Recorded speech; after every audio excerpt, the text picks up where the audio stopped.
Hello बच्चों, कैसे हो? तो आज हम स्टार्ट करते हैं लेक्चर सीरीज। जैसा कि मैंने एक इंट्रोडक्टरी वीडियो बनाया था और उसमें आप लोगों से पूछा था कि आप लोग ये चाहते हो कि नहीं चाहते हो। तो मुझे अच्छे खासे रिस्पांस मिले और मैंने ये डिसाइड किया कि एक वीडियो सीरीज स्टार्ट करते हैं। ठीक है। तो जैसा कि मैंने कहा था कि सर्किट थ्योरी सबसे पहले स्टार्ट करेंगे। तो इलेक्ट्रिकल सर्किट सबसे पहले स्टार्ट करते हैं। और ये ईसी, इलेक्ट्रिकल या फिर आईएन, तीनों ब्रांच के लोग देख सकते हैं क्योंकि तीनों का सिलेबस सेम है। कुछ चीज़ें अलग हैं जो नहीं आती हैं ईसी और आईएन में, बट इलेक्ट्रिकल का हमने सिलेबस यहाँ पे कवर करने वाले हैं, जिसमें ईसी और आईएन का सिलेबस अपने आप कवर हो जाएगा। तो सबसे पहले हम देखते हैं कि सिलेबस क्या है। नेक्स्ट स्लाइड में जाते हैं। हाँ, तो GATE syllabus for electrical circuits क्या है कि मैंने ये सिलेबस वहीं से लिया हुआ है जो गेट की वेबसाइट पे पड़ा हुआ है, जो अभी आईएससी बेंगलोर ने अपनी वेबसाइट लॉन्च की है गेट 2024 के लिए। तो इसमें आप देखोगे कि नेटवर्क सर्किट में आपका आइडियल, पहले तो सबसे पहले ideal voltage source, current source, dependent source, इसके बारे में बात होगी। फिर आरएलसी एलिमेंट, नेटवर्क सॉल्यूशन, धीरे धीरे धीरे आगे हम बढ़ते जाएंगे। तो यहाँ सबसे पहले ये जो स्टार्टिंग पॉइंट है वो बेसिक्स है, जिसमें आपको जानना है कि वोल्टेज सोर्स क्या होता है, आइडियल क्या है, डिपेंडेंट क्या होता है, एलिमेंट्स कौन कौन से होते हैं, फिर उसको सॉल्व करने का मेथड क्या होता है। कोई भी नेटवर्क आपके पास है तो उसको कैसे सॉल्व करेंगे, केवीएल केसीएल नोड में कैसे लगाएंगे। Then we will come to network theorem, जिसमें थेवेनिन, नॉर्टन, सुपरपोजिशन और मैक्सिमम पावर ट्रांसफ़र। उसके बाद हम ट्रांजिएंट रिस्पांस पे आएंगे जो एसी डीसी नेटवर्क के लिए रहेगा। Then after sinusoidal steady state analysis, जिसमें हम लोग R L C, power factor, active power, reactive power, apparent power, ये हम लोग जो पढ़ते हैं वो सारी चीज़ें आएंगी। उसमें रेजोनेंस आएगा, फिर टू पोर्ट नेटवर्क आएगा। टू पोर्ट नेटवर्क जैसे Y Z parameter, T parameter, G parameter, इस तरीके का जो होता है। और बैलेंस थ्री फेज़ सर्किट आएगी, जिसमें स्टार ट्रांसफॉर्मेशन या फिर कोई भी करंट निकालना, फेज़र, इसके वो सारी चीज़ें आएंगी। तो वन बाय वन हम सारे सिलेबस देखेंगे। तो यहाँ पे जो पहला लेक्चर है मैं उसको बेसिक से स्टार्ट कर रहा हूँ। एक सबसे बेसिक सा जो लेक्चर होता है वहाँ से आप, हो सकता है कि इसमें बहुत सारी चीज़ें जानते हो, तो आप इसको आप 2x की स्पीड में देख सकते हो या फिर एक बार गो थ्रू कर सकते हो कि चीज़ आपको पता है कि नहीं पता है। जस्ट इसको फास्ट स्पीड में, जिसको नहीं लगता है कि ये चीज़ नहीं देखनी है क्योंकि बेसिक ऑलरेडी बना हुआ है, तो वो स्किप कर सकते हैं, राइट। तो जैसा कि मैंने कहा कि यहाँ पे सबसे पहला जो हम देखेंगे कि टाइप ऑफ सोर्स क्या होता है। तो टाइप ऑफ सोर्स में क्या होता है कि दो तरह के सोर्सेज होते हैं। नॉर्मली दो तरह के सोर्स होते हैं। एक होता है वोल्टेज सोर्स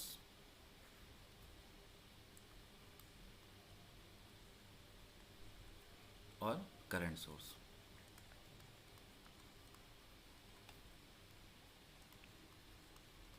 ठीक है, तो वोल्टेज सोर्स और करंट सोर्स। अब इसमें डिपेंडेंट सोर्स भी होता है, इंडिपेंडेंट सोर्स भी होता है, वो हम देखेंगे। लेकिन पहली चीज़ क्या है वोल्टेज सोर्स और करंट सोर्स। पहली बात आप ये समझो कि कोई भी सोर्स ऐसा है जो आप, सोर्स आप कहीं भी लगाते हो उसके दो टर्मिनल होंगे। ठीक है, बहुत बेसिक से मैं आपको बता रहा। जैसे कि टर्मिनल ए हुआ और टर्मिनल बी हुआ, इस दोनों टर्मिनल के बीच में अगर वोल्टेज, इसके क्रॉस वोल्टेज जो भी है वो फिक्स है, तो उसको हम बोलेंगे वोल्टेज सोर्स।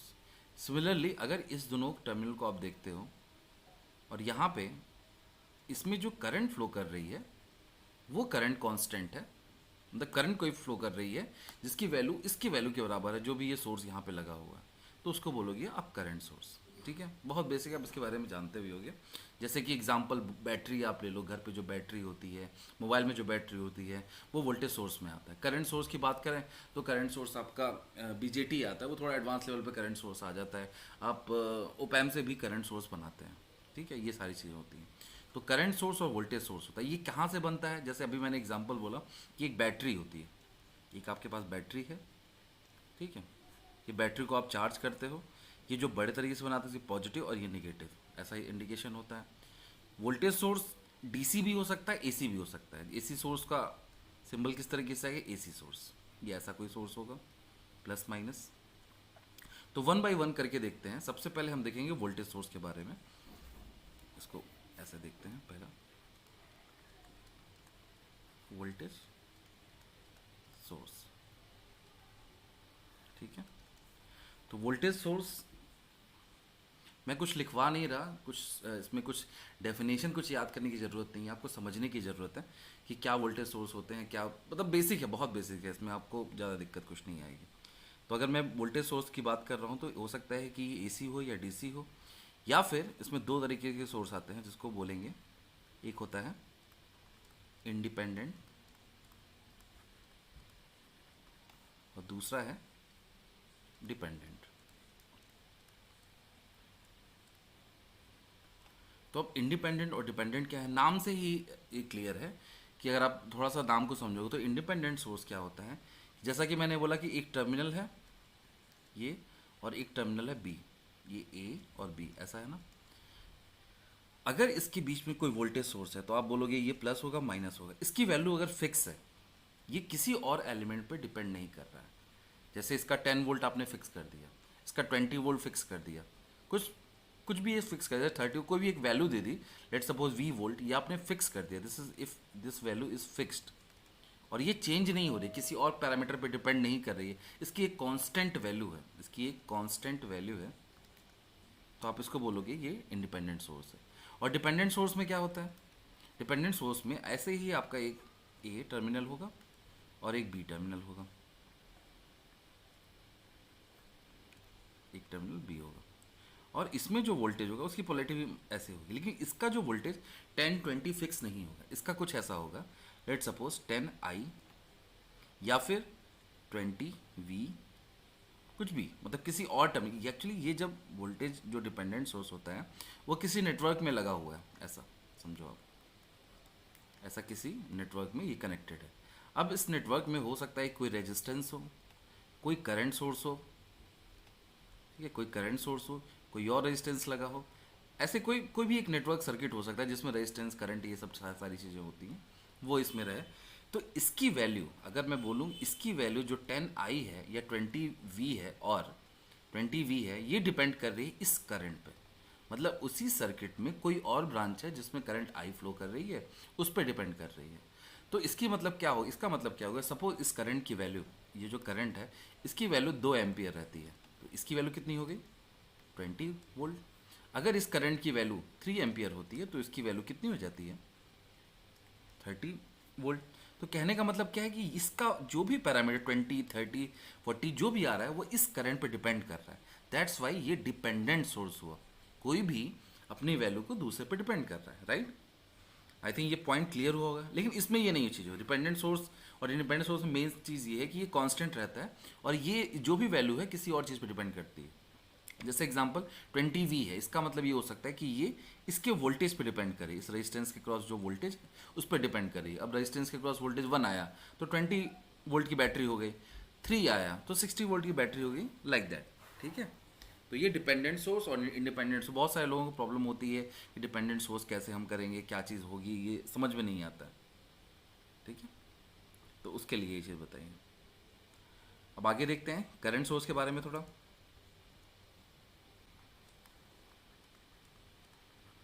करंट सोर्स, जैसा कि मैंने पहले बताया कि इंडिपेंडेंट और डिपेंडेंट होगा, इंडिपेंडेंट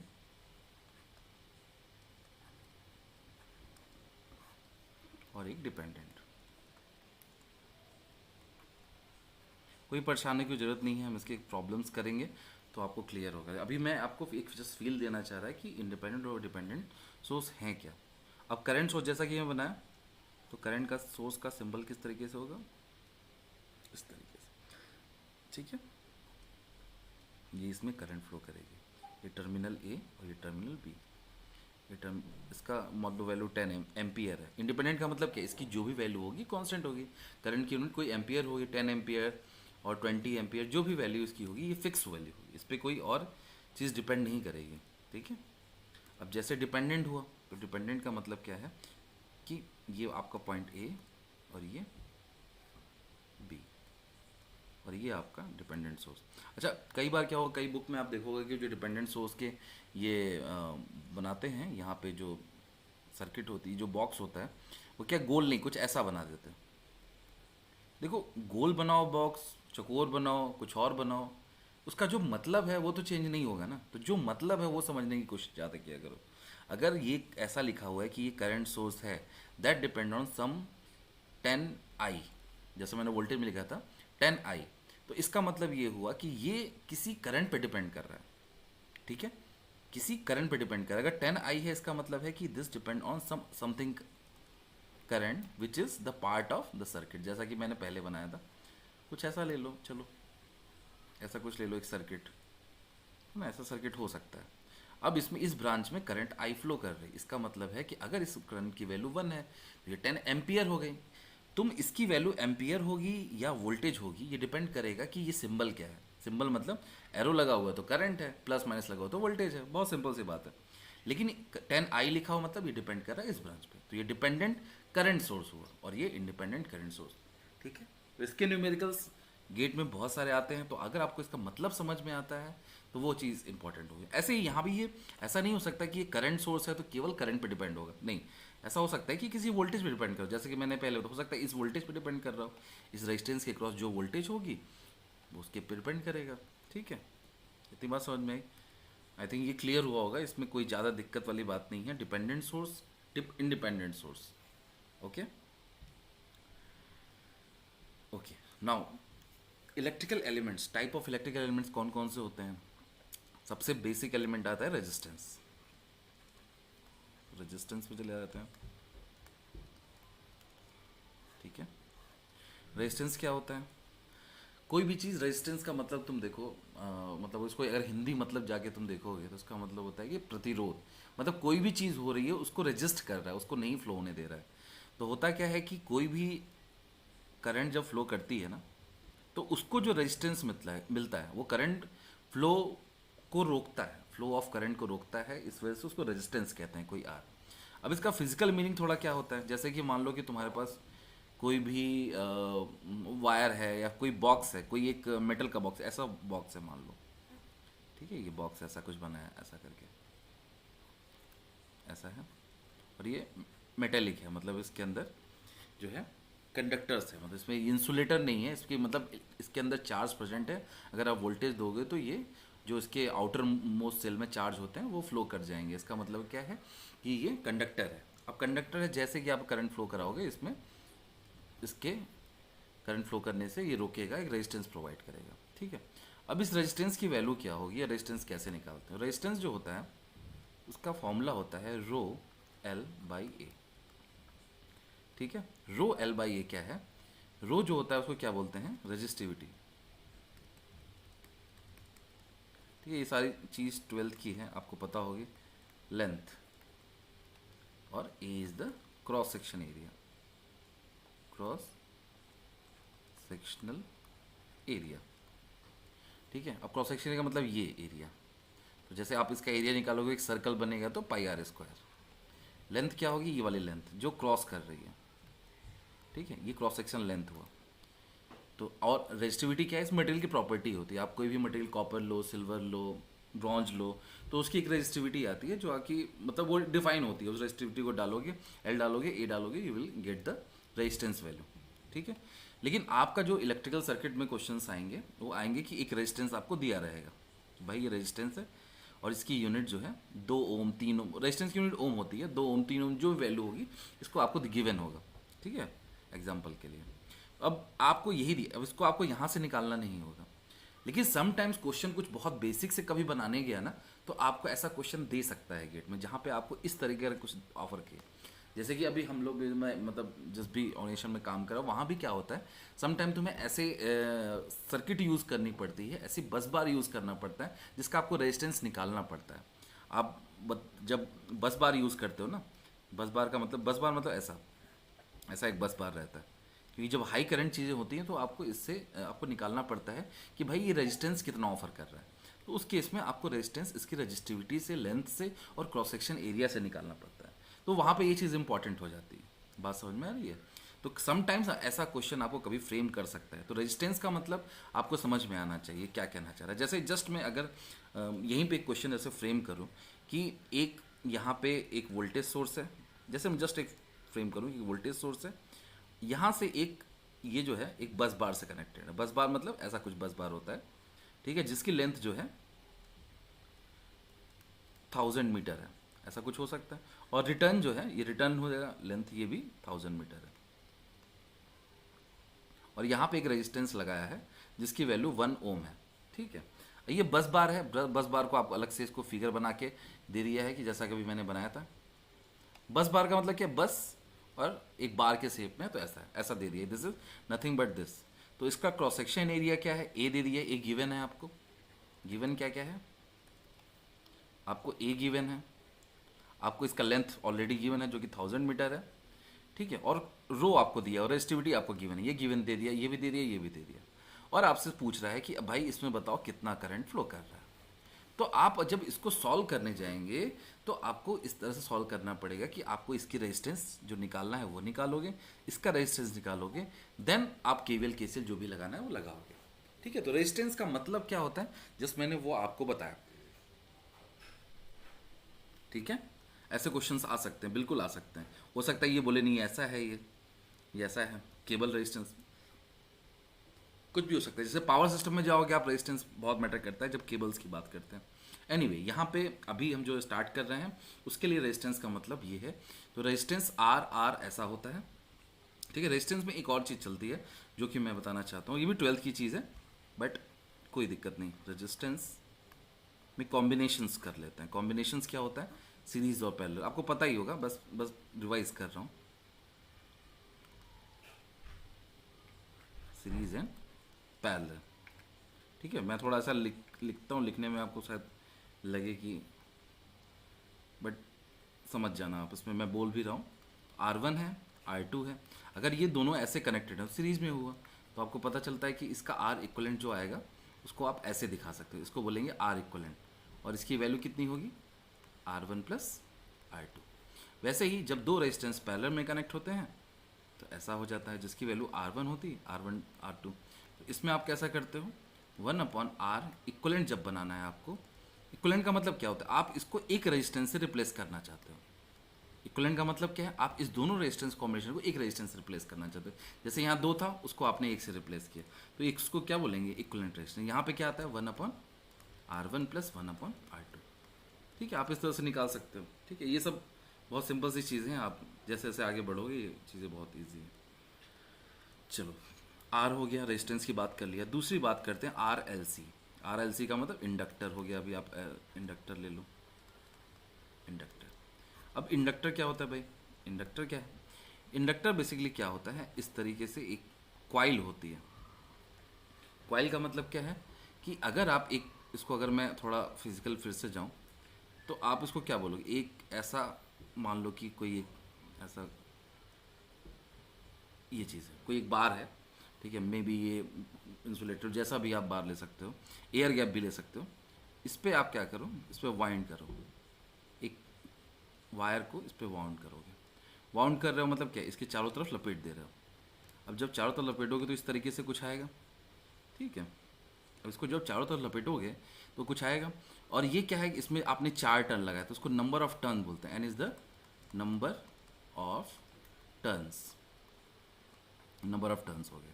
वैसे ही इसका क्या है, कुछ लेंथ होगा, जैसे जिस बार में लपेटा गया तो उसका क्या है, इसका कुछ लेंथ होगा, इसका L। ऐसे इसका A है, इसका A। अब ये किस में है, एयर में है या किस में रखा हुआ है, उस पर डिपेंड करता है। इसको म्यू बोलते हैं। अभी ये EMFT का थोड़ा सा पार्ट है, जस्ट यहाँ समझ लो इस तरीके से। तो अगर आप L लिखते हो, L इज द इंडक्टेंस, तो इसको हम बोलते हैं N² by reluctance. Magnetic circuit में जाओगे ये सब पढ़ोगे, जस्ट घबराने की जरूरत नहीं है। तो N² number of turns, reluctance को लिखते हैं L/म्यू है, mu A. Just you will get the values of this all things, N², mu, ये सब गिवन रहेगा। कभी ये जब आप सॉल्व करते गेट में क्वेश्चन आया भी है, लेकिन EMFT का पार्ट है। तो इसको एक इसका इंडक्टेंस निकलता है, वही इंडक्टेंस आपको सर्किट में दिया रहता है। सर्किट में आपको ये सारी चीज़ें नहीं देगा, सर्किट में आपको जस्ट ये देगा कि भाई इंडक्टर है और वो इस तरीके से उसकी वैल्यू है। L की वैल्यू क्या होती है, इन हेनरी होती है, मिली हेनरी या समथिंग हेनरी, कुछ मिली हेनरी नहीं लिखते हैं, हेनरी, मिली हेनरी नहीं, हेनरी, हेनरी में इसकी यूनिट होती है, 2 हेनरी 3 हेनरी कुछ भी। ठीक है, तो inductance is inductance, nothing else. इसको आप इस तरीके से भी यूज़ करो, मतलब सर्किट में रहेगा। यहाँ से भी आप निकाल सकते हो, लेकिन वहाँ भी नहीं जाना है, बट ठीक है। तो अब इसको अगर आप कॉम्बिनेशन बनाते हो कि सीरीज और पैरेलल, तो कैसे काम करते हैं? तो अगर दो इंडक्टर आपने सीरीज में कनेक्ट किया, L1 L2 ऐसा कॉम्बिनेशन है, तो इसका जो इक्वलेंट होगा, L equivalent will be L1 plus L2। दूसरा अगर कॉम्बिनेशन आपने बनाया L1 L2, तो ये क्या हो जाता है, L1, इसको वैसे ही लिखते हैं, इसको हम क्या बोलते हैं, 1 अपॉन, सिंपल जैसे रेजिस्टेंस काम करता है वैसे ही रेजिस्टेंस का जो फॉर्मूला है, तो यहाँ पे L equivalent equals to 1/L1 plus 1/L2। Same ऐसे ही काम करेगा जैसा कि आपका उसमें काम करता है। ठीक है, तो इंडक्टेंस आपको ये क्लियर हो गया। इंडक्टेंस से मिलता जुलता ही तीसरा क्वांटिटी है जिसको हम बोलते हैं एम।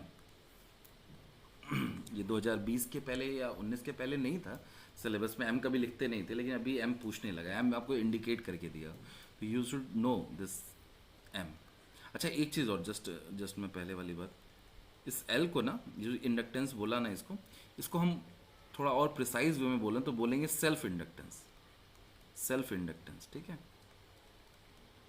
इसको बोलेंगे सेल्फ इंडक्टेंस। खुद की वजह से जो इंडक्टेंस आया है उसको बोलते हैं सेल्फ। लेकिन जब एम की हम बात करते हैं, जो एम है, इसको हम बोलते हैं म्यूचुअल, म्यूचुअल इंडक्टेंस। ठीक है, जब आप थोड़ा ईएमएफटी में जाओगे या थोड़ा बेसिक आपको याद हो तो आपको पता चलेगा कि इंडक्टेंस जो होता है वो खुद की मैग्नेटिक फील्ड की वजह से होता है। ठीक है, मैग्नेटिक फील्ड जब उसमें क्रिएट होती है तो वो अपोजिशन लाता है, जिसकी वजह से एक वोल्टेज जनरेट होता है जिसको आप इंड्यूस वोल्टेज बोलते हो। उसी इंड्यूस वोल्टेज की वजह से जो फॉर्मूला क्या होता है, V=L/2, लेंज लॉ, उससे ही एल आता है। ठीक है, ओके, तो इसको आप बोलते हो कि सेल्फ इंडक्टेंस। म्यूचुअल इंडक्टेंस क्या होता है? म्यूचुअल इंडक्टेंस बेसिकली डिपेंड करता है कि अगर दो कॉइल है, कॉइल 1 ये L1 है और दूसरा कॉइल है L2। ध्यान से समझना इस बात को, जो भी समझाने की कोशिश कर रहा है, L2, इनके बीच में म्यूचुअल कपलिंग है क्या कोई? अब आपको समझ में नहीं आ रहा होगा म्यूचुअल कपलिंग कहना क्या चाहते हो भाई, समझ में नहीं आ रहा है क्या? तो चलो उसको थोड़ा और ब्रॉडर वे में बनाते हैं। ब्रॉडर वे मतलब कि ये जो कॉइल है ना, इसको ऐसा बनाते हैं। ठीक है, इसको अगर आप इस पे ही ले लो, एक कोर पे ले लो, ऐसा कोर बना लो। ठीक है, और इसके ऊपर इसको रखो, ऐसा आएगा।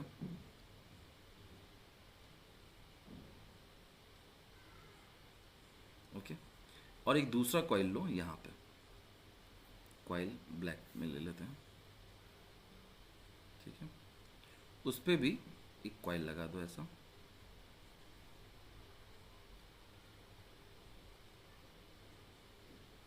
या इसको यहीं से ऐसा ले लो। ठीक है, ये लगा दिया। अब क्या करते हो आप, ये इसमें कुछ करंट फ्लो करा रहे हो, बहुत ध्यान से समझिए, इसमें कुछ करंट आप फ्लो करा रहे हो I1। ओके, I1 जब करंट फ्लो करती है, वो करंट इस तरह से जाके ऐसा ऐसे आएगी। देखिए ये पीछे से निकल के बाहर आएगी तो ऐसा हो जाएगा, ऐसा हो जाएगा। और यहाँ पे हमने मान लिया दूसरी करंट फ्लो कर रही है I2, यहाँ करंट फ्लो कर रही है I2। अभी मैं I2 में रुकता हूँ, I1 में देखते हैं। अब जैसे ये I1 में जैसे ही करंट फ्लो करती है, तो आपको अगर ये पता हो कि लेंज लॉ में ये बताता है कि जैसे ही करंट इस तरह इस डायरेक्शन में ऐसे फ्लो करती है, आप फ्लेमिंग रूल भी देख सकते हो, लेंज लॉ तो ठीक है, फ्लेमिंग रूल भी देख सकते हो, तो उसमें एक मैग्नेटिक फील्ड डेवलप होती है। तो मैग्नेटिक फील्ड डायरेक्शन क्या होगा, इस तरीके से अगर आप फिंगर रूल लगाओगे तो मैग्नेटिक फील्ड डायरेक्शन कुछ ऐसा होगा, मतलब ये फील्ड जो है इस डायरेक्शन में जाएगी। ठीक है, ये फील्ड इस डायरेक्शन में जाएगी इस तरीके से। आपने ये 12th में एक्सपेरिमेंट भी होता था, हम लोग इसको बनाते थे किस तरीके से, जब निडल मूव करता था तो ये इस तरह से मैग्नेटिक फील्ड आती थी उसको जब प्रेशर। अब जैसे ये एक ही दो लाइन नहीं, बहुत सारी ऐसे लाइंस जाएगी, छोटे छोटे बड़े बड़े, लेकिन कुछ इसमें मैग्नेटिक फील्ड जब और होगी, जैसे ये मैग्नेटिक फील्ड देखिए, मैग्नेटिक फील्ड लाइन है, फ्लक्स है इसके बेसिकली ना, ऐसे इसमें जा रहा है। तो अभी यहाँ पे बिल्कुल ध्यान देने वाली बात है कि बहुत सारे मैग्नेटिक फील्ड हैं जो इधर से भी जा सकते हैं, बाहर से भी जा सकते हैं। इसी तरीके से पैटर्न वही होगा, डायरेक्शन वही होगा, ऐसे मैग्नेटिक फील्ड का डायरेक्शन बन गया। अब ये जो मैग्नेटिक फील्ड है, कुछ मैग्नेटिक फील्ड हैं जो इससे भी लिंक हो रहे हैं, जैसे ये हुआ, ऐसे ही बहुत सारे मैग्नेटिक फील्ड होंगे जो इससे लिंक होंगे, इस वाले कॉइल से लिंक होंगे। ठीक है, ये मैग्नेटिक फील्ड कुछ कॉइल इस कॉइल से लिंक होंगे। अब जैसा मान लो, जस्ट मैं तुमको एग्जांपल दे रहा हूँ कि जो कॉइल 1 है, कॉइल जो कॉइल 1 है, इसको मैं कॉइल 1 बोल रहा हूँ। कॉइल 1 जो फ्लक्स प्रोड्यूस कर रहा है, टोटल फ्लक्स फाई है। जस्ट मान के चलो कि फ्लक्स कुछ होता है, ये सब जो चीज़ें थोड़ी बहुत आइडिया होगा। फ्लक्स फाई प्रोड्यूस करता है। फाई से फाई 1 2 1 से ये कॉइल 2 ले लो, कॉइल 2 में 512 लिंक होता है। बहुत सारे फ्लक्स तो नहीं लिंक होंगे। 512 क्या है basically? 512 is fraction of flux of phi, total phi of total flux, basically यहाँ पे लिख सकते हो of flux of fraction of total flux that is 5 linked to coil 2। Coil 2 से कितने फ्लक्स लिंक हो रहे हैं वो बेसिकली है। ये तो बहुत सारे फ्लक्स दे रहा है, लेकिन कुछ फ्लक्स इससे लिंक होंगे। ठीक है, जब ये फ्लक्स लिंक होंगे ना, तो ये जो करंट है इसको भी फ्लो करने के लिए प्रॉब्लम होगा। वही प्रॉब्लम क्या होता है? इंडक्टेंस होता है। क्योंकि इसका खुद का इंडक्टेंस जो होता है, जैसा कि मैं बताया कि लेंज लॉ के अकॉर्डिंग, ये खुद के फ्लक्स की वजह से भी एक रेजिस्टेंस या इम्पिडेंस या इंडक्टेंस, बेसिकली इंडक्टेंस ऑफर करता है। वो इंडक्टेंस इस करंट को फ्लो में रोकता है, जिसको आप बोलते हो एल से रिप्रेजेंट करते हो, जिसको बोलते हो सेल्फ इंडक्टेंस, खुद की वजह से, खुद के फ्लक्स की वजह से। लेकिन इसके पास में अगर तुमने कोई कॉइल रख दिया, जब वो कॉइल रख दे तो इसका कुछ फ्लक्स उस दूसरे वाले कॉइल से भी लिंक हो जाता है। अब ये फ्लक्स जब इसमें आया तो ये करंट जो भी तो इसमें फ्लो कर रही थी ना, वो पैटर्न पूरा चेंज हो जाएगा। पहले क्या अकेले था ये, पहले ये अकेले था, कोई दिक्कत नहीं था। लेकिन जब बगल में दूसरा कोई कॉइल लेते आते हो, तो दूसरे की वजह से पहले में, या पहले की वजह से दूसरे में फ्लक्स आने लगता है। उस फ्लक्स को आप बोलते हो म्यूचुअल फ्लक्स, एम। ठीक है, और इसको डिफाइन कैसे करते हैं? M is nothing but number of turns of this coil. जैसे ये एन है तो N2 ले लो, फाई दूसरा फ्लक्स 512 और डिवाइड बाई आई कौन सा? पहले वाले का, क्योंकि म्यूचुअल है ना। मतलब ये एक फॉर्मूला होता है, जब वो ट्रांसफार्मर वगैरह में जाओगे तो आप ये चीज़ समझोगे, ये फॉर्मूला होता है। बस म्यूचुअल फ्लक्स का मतलब क्या होता है आप ये समझो। यहाँ पे म्यूचुअल इंडक्टेंस का मतलब क्या है कि एक इंडक्टेंस की वजह से दूसरे में जो कपलिंग होती है, उसको हम बोलते हैं म्यूचुअल इंडक्टेंस। ठीक है, अब इसके दो तरीके होते हैं, प्लस एम होता है, माइनस एम होता है। वो कैसे होता है वो देख लेते हैं। उसको भी समझने के लिए एक कन्वेंशन आता है जिसको बोलते हैं डॉट कन्वेंशन। क्या बोलते हैं? Dot convention. अब इसको भी ध्यान समझना कि बहुत लोगों को ये चीज़ क्लियर नहीं होती है कि होता क्या है डॉट कन्वेंशन। अच्छा, जैसे देखो अभी क्या है, एक ये कॉइल है, एक यहाँ पे कॉइल ले लो, चलो यहाँ पे ले लो।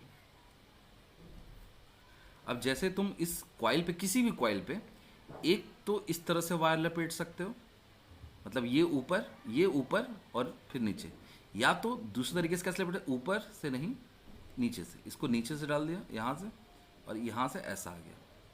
ये भी एक तरीका हो सकता है। ठीक है, ये भी एक तरीका हो सकता है, यहाँ से ऐसा कर लिया। और एक तरीका ये हो सकता है जो मैंने अभी इधर बनाया, यहाँ से फिर ऐसा गया और यहाँ से इसके पीछे से निकला। तो ये दो तरीके से वाइंडिंग फैशन है। बेसिकली इसको हम क्या बोलते हैं? वाइंडिंग फैशन, मतलब वाइंडिंग को लपेटने का तरीका। यही एक इंडक्टेंस बनाता है, यही म्यूचुअल इंडक्टेंस भी बनाता है। अब देखो, जब इस पे वाइंडिंग तुम लपेट रहे हो तो नंबर ऑफ टर्न्स जो भी है वो रखोगे। इसका जो लेंथ है वो कांस्टेंट रखोगे, वो जो इसका क्रॉस सेक्शन एरिया वो भी कांस्टेंट। तो सेल्फ इंडक्टेंस पे कोई फर्क नहीं पड़ेगा। अगर ये L1 है तो ये भी L1 ही रहेगा। इसमें भी कोई दिक्कत नहीं है, ये भी L1 ही रहेगा, इसमें भी कोई प्रॉब्लम नहीं है, क्योंकि L जो होता है वो डिपेंड करता है नंबर ऑफ टर्न्स के स्क्वायर पे, और reluctance that is L upon mu है, इस पे डिपेंड कर, ये तो हर चीज़ कांस्टेंट है। लेकिन म्यूचुअल इंडक्टेंस जो होता है वो फर्क हो जाता है, वो सेम नहीं रहेगा। कैसे? उसमें क्या होता है, देखो म्यूचुअल इंडक्टेंस, ये जो करंट जब ऐसे जाती है, आपने करंट इसको ऐसा दिया, इसको भी करंट मान लीजिए ऐसा ही दिया। अब यहाँ से ध्यान से देखने वाली बात है, ये करंट इस तरीके से जाएगी प्लस डायरेक्शन में इस तरीके से, और यहाँ से करंट निकलेगी, यहाँ से करंट ऐसा जाएगी, ये ऐसा, ये ऐसा, ये ऐसा, इस तरीके से, सिंपल। अब अगेन आप फ्लेमिंग रूल लगाओ, तो इसमें अगर आप देखोगे फ्लेमिंग रूल के हिसाब से करंट, आप फिंगर को इस डायरेक्शन में मोड़ोगे तो जो अंगूठा है वो मैग्नेटिक फील्ड की डायरेक्शन बताता है। राइट हैंड फिंगर को लो, राइट हैंड अपना लो और उसके फिंगर को लो, जो पूरे इंडेक्स फिंगर है उसको इस डायरेक्शन में लो, तो अंगूठा जो भी होगा करंट के डायरेक्शन में लोगे जब फिंगर को, तो अंगूठा तुम्हें मैग्नेटिक फील्ड बताएगा। तो यहाँ पे अपने राइट हैंड को लो और फिंगर को इस डायरेक्शन में मूव कराओगे, you will get the flux in this direction, right. ऐसा ऐसा फ्लक्स बनेगा, और फ्लक्स मैंने बताया था ऐसा बनता है, ऐसा फ्लक्स बनेगा, राइट, ऐसा फ्लक्स बनेगा। अब इसमें देखो, इसमें क्या हो रहा है, जब तुम इसमें राइट हैंड है तो राइट हैंड को जब फिंगर को लोगे तो फिंगर को जब नीचे के डायरेक्शन मूव करोगे तो तुम्हारा जो अंगूठा आएगा वो इस साइड में आएगा, तो ये फील्ड कैसे बनेगी, ऐसे, ऐसे बनेगी, इसमें कोई दो राय नहीं है, इसमें भी ऐसे ही बनेगी। तो देखो इसमें इस डायरेक्शन में बन रहा है, जो कि हम बोलेंगे यहाँ पे बोल दो क्लॉक वाइज फील्ड, है ना, और ये एंटी क्लॉक वाइज बना। तो अभी फर्क क्या है दोनों में, चेंज क्या है, यहाँ पे एम सेम नहीं है। एम का मतलब ये होता है कि मैग्नेटिक फील्ड जो जैसे इसमें आपने बनाया है वैसे ही इसमें भी होना चाहिए। तो डॉट कन्वेंशन बेसिकली आपको ये बताता है कि आपका वाइंडिंग फैशन कैसा है, वाइंडिंग फैशन मतलब फ्लक्स पैटर्न कैसा है। जैसे आपने क्वेश्चन देखा होगा कभी कि एक इंडक्टेंस बना दिया, दूसरा इंडक्टेंस बना दिया, और यहाँ पे डॉट ले लिया, यहाँ पे डॉट ले लिया, भाई इस डॉट का मतलब क्या है, और इसके बीच में लिख दिया म्यूचुअल इंडक्टेंस M है और इसका इंडक्टेंस L1 है, इसका इंडक्टेंस L2 है। तो भाई इसका M का मतलब क्या है, M तो ठीक है, लेकिन डॉट डॉट का मतलब क्या है, ऐसा डॉट बना दिया। समटाइम्स तुम ऐसे देख सकते हो कि एक इंडक्टेंस ये, एक इंडक्टेंस ये, और एक डॉट यहाँ बना दिया, एक डॉट यहाँ बना दिया, इनके बीच में बोल दिया M। ऐसे बहुत सारे आप क्वेश्चन देखोगे, मिलेगा आपको। तो इस डॉट का मतलब क्या है, डॉट बेसिकली बताता है वाइंडिंग फैशन को। अगर मैं बोलूँ कि आपको यही चीज़ यहाँ बनानी है, ये दोनों कनेक्ट कर दो, ये भी तो इंडक्टेंस बना दिया ना, नंबर ऑफ टर्न्स चेंज कर दो, L1 L2 कर दो, कोई दिक्कत नहीं, नंबर ऑफ टर्न्स यहाँ पे N2 कर दो, N1 कर दो, इंडक्टेंस दोनों के चेंज हो जाएंगे, ठीक है। लेकिन अभी मैं बोलूँ कि ये कौन सा है, ये वाला है या ये वाला है, कौन सा वाला है, तो आपको समझने के लिए, मतलब अभी तो हम ऑनलाइन क्लासेस हैं में है, तो मतलब फीडबैक जैसा नहीं है रहा, बट आप बता सकते थे कौन सा होगा। लेकिन मैं आपको बता रहा हूँ, वाइंडिंग, ये डॉट बताता है वाइंडिंग फैशन। जैसे कि आपने ये वायर को इसके ऊपर से लपेटा है, तो ये इसका डॉट हुआ। अब इसमें देखो वायर कहाँ ऊपर से आ रहा है, यहाँ तो देखो पहले नीचे से जा रहा है, यहाँ ऊपर से आ रहा है, तो ये डॉट लगेगा। तो बेसिकली ये नहीं है, ये वाला है। समझ में आ रहा है? कल को तुमको ऐसा दे सकता है, एक बार गेट में ऐसा क्वेश्चन आया था, उन्होंने ट्रांसफार्मर में ऐसे ही क्वेश्चन दे दिया था, और ट्रांसफार्मर में इंडक्टेंस नहीं बनाया, ट्रांसफार्मर देखो लपेट के देते हैं, वाइंडिंग को लपेट के देते हैं। तो वहाँ पे तुमको ऐसे ही समझना था कि भाई इंडक्टेंस डॉट कन्वेंशन जो पढ़ के गया उसको समझ में नहीं कि डॉट कन्वेंशन में किस तरह से हमें जाना है, ठीक है। तो ये चीज़ एक इम्पॉर्टेंट है यहाँ पे, राइट।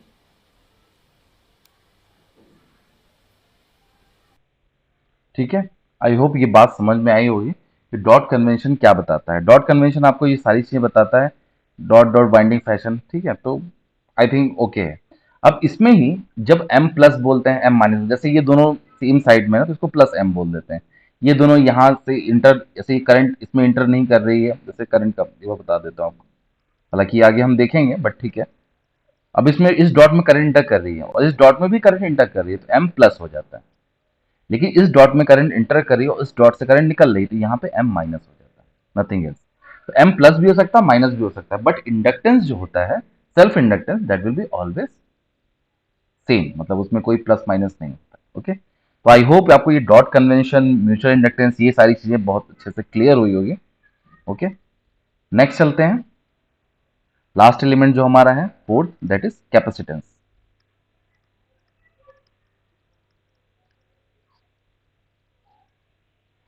कैपेसिटेंस, कैपेसिटेंस क्या है, बेसिकली कैपेसिटेंस को आप सी से रिप्रेजेंट करते हो, उसकी यूनिट कितनी, फैरेड में होती है, फैरेड में होती है।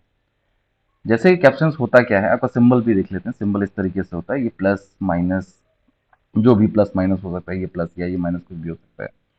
इसमें क्या होता है कि दो प्लेट्स होते हैं, ऐसे ये दो प्लेट्स होते हैं, और ये दो प्लेट कुछ डिस्टेंस पे रखे होते हैं, और ये इस तरीके से होता है। इनके बीच का डिस्टेंस ले लो आप डी, इनका क्रॉस सेक्शन एरिया ले लो, दैट इज ए। ठीक है, और इनके बीच में एक डाइलेक्ट्रिक मटेरियल होता है जिसकी परमिटिविटी होती है एप्सिलॉन। उसके हिसाब से अगर सी की वैल्यू आप निकालो तो ए एप्सिलॉन बाई डी आती है। ठीक है, एप्सिलॉन को epsilon naught into epsilon R A by D भी लिखते हैं। ठीक है, ये कोई इसमें ज़्यादा ऐसा नहीं है, जैसे फॉर्मूला है आपने देखा भी होगा 12th में। ठीक है, तो ये चीज़ कैपेसिटेंस में होती है। कैपेसिटेंस क्या होता है, बेसिकली वो चार्ज को स्टोर करता है। जैसे ही आप इसको एक बैटरी से कनेक्ट करते हो, ये कैपेसिटेंस स्टार्ट हो जाता है चार्ज होना, और चार्ज करके यहाँ प्लस, जैसे ही आपने पॉजिटिव बैटरी लगाई है इधर, तो ये प्लस में स्टोर करेगा, और जैसे ये निगेटिव यहाँ से कनेक्ट किया हुआ है तो ये निगेटिव में स्टोर करता है। तो इसके ये जो प्लस और माइनस कॉम्बिनेशन बना ना, बेसिकली यहीं से आता है इसका। जैसे आप चार्ज करते हो, अगर आपने यहाँ बैटरी ऐसे लगाई है तो ये डैश बनेगा, लेकिन आपने बैटरी उल्टी लगा दी, जैसा कि ये प्लस कर दिया और ये माइनस कर दिया, तो ये इस तरीके से चार्ज होगा। ठीक है, इसमें इस तरीके से ज़्यादा। अब दूसरी चीज़ इसमें क्या होती है, सीरीज और पैरेलल कॉम्बिनेशन। सीरीज कैपेसिटर कैसा होगा, एक ही है एक ही, और पैरेलल कैसा होता है, ठीक है, ऐसा। तो इसमें रेजिस्टेंस और आपने इंडक्टेंस में देखा, दोनों में सेम फॉर्मूला लगता है, बट कैपेसिटेंस में ये नहीं है। कैपेसिटेंस में जब सीरीज में आप जाओगे तो फॉर्मूला सी इक्विवेलेंट का जो आता है इस तरीके से आता है, जो उसमें पैरेलल का आता है। ठीक है, और यहाँ पे क्या आ जाता है, C equivalent equals to C one plus C two. ठीक है, तो ये तीन चीज आपको एकदम ध्यान रहेगी किस तरीके से हमने इसको पैरेलल सीरीज कॉम्बिनेशन की। ऐसे बहुत सारे कॉम्बिनेशन भी हो सकते हैं पैरेलल सीरीज कुछ भी करके। ठीक है, तो सीरीज में और पैरेलल में यही है, मैं आपको कोई दिक्कत नहीं होगा। ठीक है, तो हमने type of sources, type of element देखे। अब नेटवर्क सॉल्यूशन मेथड है, मतलब ये वीडियो अब लंबा हो रहा है, तो अभी नेटवर्क सॉल्यूशन मेथड जब मैं आपको नेक्स्ट वीडियो में बताता हूँ। ठीक है, तब तक के लिए बाय। आप लोग इसको पढ़ते रहिए। आप लोग थोड़ा सा ज़्यादा, इसमें भी कुछ बताया नहीं, फिर भी आप एक फील लो, शायद इसमें कुछ चीज़ें पता ना हो आपको पहले से, तो वो मैंने एक बार आपको रिकॉल करा है। ठीक है, तो अभी नेक्स्ट में मिलते हैं हम नेटवर्क सॉल्यूशन में। नेटवर्क सॉल्यूशन मेथड क्या है, बेसिकली केवीएल केसीएल, जैसा कि सिलेबस में आप देखो नेटवर्क सॉल्यूशन मेथड क्या है, तो हम डील करेंगे केसीएल कैसे लगाना है, केवीएल कैसे लगाना है, नोड मेश एनालिसिस। ठीक है, ये चीज़ों को डिस्कस करेंगे, और उसके बाद फिर प्रॉब्लम पे आ जाएंगे। ओके, तो एक वीडियो हम अभी इसके लिए रखेंगे, छोटा सा ही वीडियो रहेगा वो भी, और उसके बाद प्रॉब्लम्स में आ जाएंगे, राइट। ओके, अच्छा एक चीज़ आप बता सकते हो, यहाँ पे प्रॉब्लम्स को सॉल्व करना है तो उसको लाइव सॉल्व करना है या कैसे सॉल्व करना है। मैं ऐसा सोच रहा था कि मैं आपके लिए प्रॉब्लम्स लेके आऊँ, एक लिस्ट बना के लाऊं जो कि 10 क्वेश्चन या 20 क्वेश्चन के होंगे, और हम लोग बैठ के उसको सॉल्व करेंगे। आपको 10 मिनट दूंगा, 5 मिनट दूंगा, जैसा भी टाइम रहेगा, जैसा क्वेश्चन रहेगा उस हिसाब से आप सॉल्व करोगे, आंसर बताओगे। वैसा कर सकते हैं लाइव क्लासेस में। आप एक बार कमेंट करके बताना किस तरीके से करना है। ठीक है, चलो फिर मिलते हैं, पढ़ते रहो। Okay, bye bye.